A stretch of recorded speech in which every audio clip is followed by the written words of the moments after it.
दोस्तों एच के education class में आपका स्वागत है। दोस्तों आज हम आपके लिए आर्टिकल टॉपिक लेके आए दोस्तों, जिसमें आपको अच्छी तरीके से समझाएंगे कि आर्टिकल क्या होता है, इसकी क्या डेफिनेशन है दोस्तों, और ये किस किस तरह के होते हैं।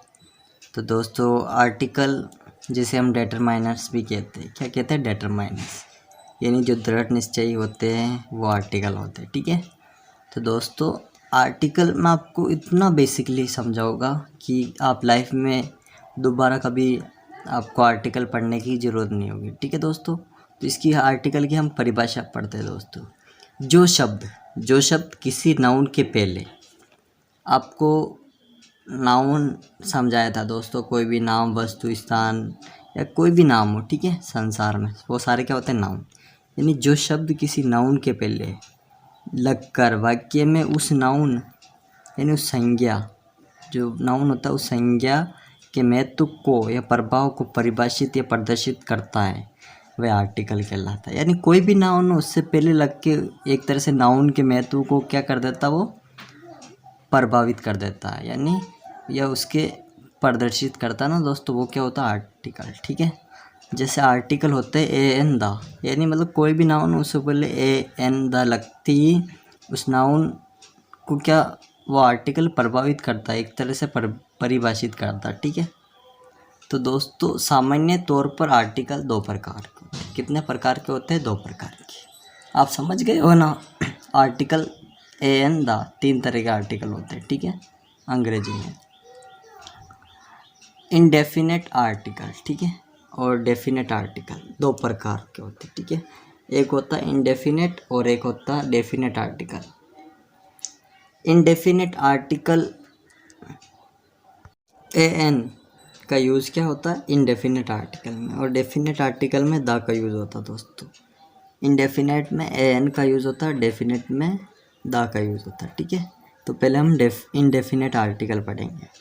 तो ए और एन को क्या कहते हैं दोस्तों, इनडेफिनेट आर्टिकल। ठीक है, यानी अनिश्चित आर्टिकल।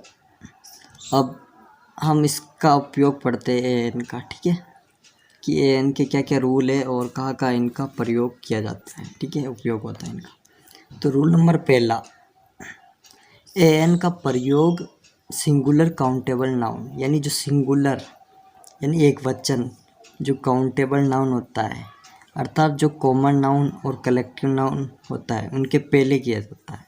यानी ए एन का प्रयोग सिंगुलर काउंटेबल नाउन यानी कॉमन नाउन और कलेक्टिव नाउन के पहले किया जाता है। आपको पढ़ाया था कि countable, uncountable noun, common noun, collective noun, ये सारे नाउन के टाइप पे ये पढ़ाए थे आपको। अगर आपने नहीं पढ़ा तो डिस्क्रिप्शन में मैं लिंक डाल दूँगा, आप नाउन को अच्छे तरीके से समझिएगा। ठीक है, तो इनके पहले इनका क्या प्रयोग किया जाता है, ये रूल नंबर पहला है। जैसे दिस इज़ पेन, पेन क्या एक तरह से नाउन है, और पेन आपको पता है दोस्तों हम गिन सकते हैं पेन को, तो ये क्या हो गया, काउंटेबल नाउन।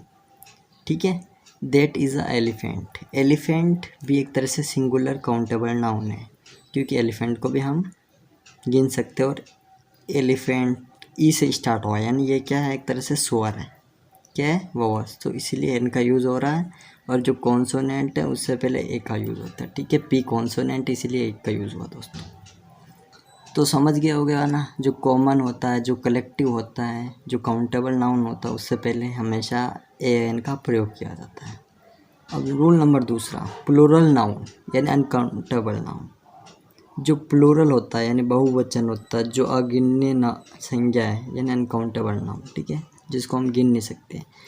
और केवल एडजेक्टिव, जो एडजेक्टिव होता है, विशेषण के पहले ए एन का प्रयोग नहीं किया जाता है। मतलब एडजेक्टिव से पहले, अनकाउंटेबल से पहले, वचन से पहले ए एन का प्रयोग नहीं किया जा सकता। जैसे दीज आर बॉक्सेस, बॉक्सेस एक तरह से प्लूरल हो गया। ठीक है, तो और दोज आर एनिमल्स, एनिमल्स यानी बहुत सारे। ठीक है, ये भी प्लूरल हो गए। तो इनमें क्या आर्टिकल ए एन का प्रयोग नहीं हो रहा दोस्तों। ठीक है, तो आप समझ लीजिए कि प्लूरल में ए एन का प्रयोग नहीं होता दोस्तों, और एडजेक्टिव से पहले। ठीक है, तो दोस्तों तीसरा रूल है, ये बहुत इम्पोर्टेंट रूल है दोस्तों। क्या है, बहुत ज़्यादा, मतलब बहुत ही ज़्यादा इम्पोर्टेंट रूल है दोस्तों। ए का प्रयोग कॉन्सोनेंट साउंड यानी व्यंजन ध्वनि के पहले होता है। जो ए का प्रयोग कहाँ होता है, कॉन्सोनेंट साउंड यानी व्यंजन जो होते हैं उनके पहले होता है, और एन का प्रयोग वाउल साउंड यानी स्वर ध्वनि के पहले होता है। ठीक है, एन ए का प्रयोग कॉन्सोनेंट और एन का प्रयोग वावल जो हिंदी में स्वर व्यंजन होते हैं उनके पहले होता है। ठीक है, हम इंग्लिश की बात नहीं कर रहे, ठीक है, हिंदी में। ठीक है, जैसे एक का प्रयोग होता है हिंदी में व्यंजन जो होते क से लगाकर ज्ञ से ज्ञानी तक, इनके जितने भी वर्ड होते हैं उनसे पहले ए का प्रयोग होता है। ठीक है, उनकी ध्वनि, उनका साउंड आता है। ठीक है ना। और एन का प्रयोग आ ई उ जो भी स्वर होते हैं हिंदी में उनकी ध्वनि ये आएगी तो क्या होगा, एन का प्रयोग। ठीक है, एग्जाम्पल के तौर पर अ केट, केट, केट में किसकी ध्वनि आई, के। ठीक है, तो ये क्या, आ लग गया। ठीक है, इसमें पा, पी की ध्वनि आई। ठीक है, इसमें मा, इसमें डा, इसमें अ पर्सन, पा, यानी अ पेन, पेन में पी की ध्वनि आई। मैन में अ, मैन में मा की ध्वनि आई। अ डॉग, डॉग में डा की ध्वनि आई। अ पर्सन में पा की ध्वनि आई, तो इसीलिए ए का यूज़ हुआ दोस्तों। ठीक है, अब एलिफेंट क्या आएगा, एलिफेंट, एक तरह से क्या है, स्वर है दोस्तों, तो यहाँ पर क्या लिखा, स्वर। ठीक है, ये स्वर है, तो एलिफेंट से पहले एन का प्रयोग हुआ दोस्तों। एन हॉर, अधिकतर लोग समझे कि एच आ रहा है इसीलिए ये क्या हो गया, कॉन्सोनेंट, तो यहाँ पर ए लगाएंगे। बट दोस्तों इसमें साउंड किसका आ रहा है, साउंड किसका आ रहा है, ओवर, इसे क्या ओवर बोलते हैं। यहाँ पर एच क्या, साउंड साइलेंट है दोस्तों, तो ओवर यानी एन ओवर। ठीक है, एन आंट, आ से स्टार्ट होता है इसलिए an ant. An M A, M सोचेंगे कि ये तो कॉन्सोनेंट है, मगर दोस्तों M A, M M M में पहले क्या आ रहा, ए। ठीक है, और आपको पता है कि ये ए है तो एन लगेगा। ठीक है, M A, an M A, an university, U भी दोस्तों आपको पता है यू आ रहा है, यू, यू क्या आ रहा है, ऊ की मात्रा लग रही है, तो क्या आएगा, एन आएगा। ठीक है, रूल नंबर 4 है, ए एन का प्रयोग जाति भर का बोध कराने हेतु भी किया जाता है, यानी कोई जाति है उनके बोध के लिए भी किया जाता है। जाति मतलब पूरी कास्ट, वो जाति नहीं मतलब पूरा एरिया। जैसे एनिमल, एनिमल जो होती है जानवर, ये जानवर पूरी क्या है, जाति, इसमें किसी विशेष जानवर का नाम नहीं लिया जा रहा। ठीक है, जैसे अ काऊ, एक गाय क्या है, यूज़फुल, यानी जानवरों में एक गाय क्या है, यूज़फुल है दोस्तों, उपयोगी है। ठीक है, आपको पता है, तो यहाँ पर एक तरह से गाय की जाति के बारे में बता रहा, तो इसलिए ए का प्रयोग हुआ। ठीक है, यूज़फुल। वापस एक कुत्ता क्या है, फेथफुल है दोस्तों, क्या है, फेथफुल, जानवरों में एक बहुत ही ज़्यादा फेथफुल है, इसलिए यहाँ पर भी ए का प्रयोग हुआ दोस्तों। ठीक है, तो यूज़फुल और फेथफुल से पहले ए का प्रयोग हुआ है, और जो भी जानवर वगैरह जो भी है उनसे पहले आ का प्रयोग हुआ। ठीक है,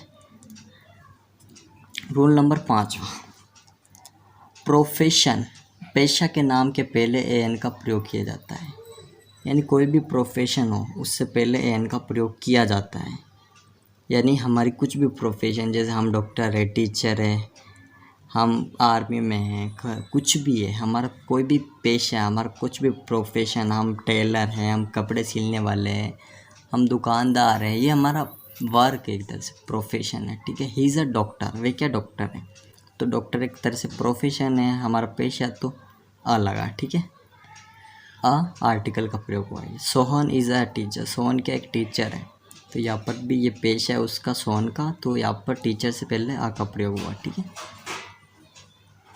रूल नंबर 6, ठीक है, जब किसी सिंगुलर काउंटेबल जो एक वचन जो काउंटेबल नाउन का प्रयोग एक्सक्लेमेंट्री सेंटेंस में हो, तो एक्सक्लेमेंट्री सेंटेंस होता है विस्मयबोधक, जो विस्मयबोधक जो सेंटेंस होता है दोस्तों।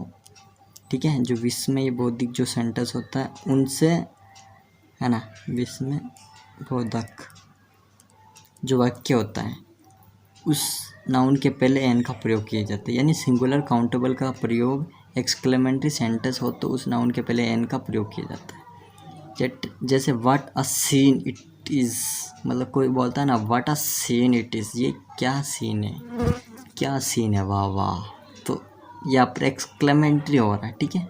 इस तरह का चिन्ह हो तो एक्सक्लेमेंट्री चिन्ह बोलते हैं दोस्तों, ठीक है।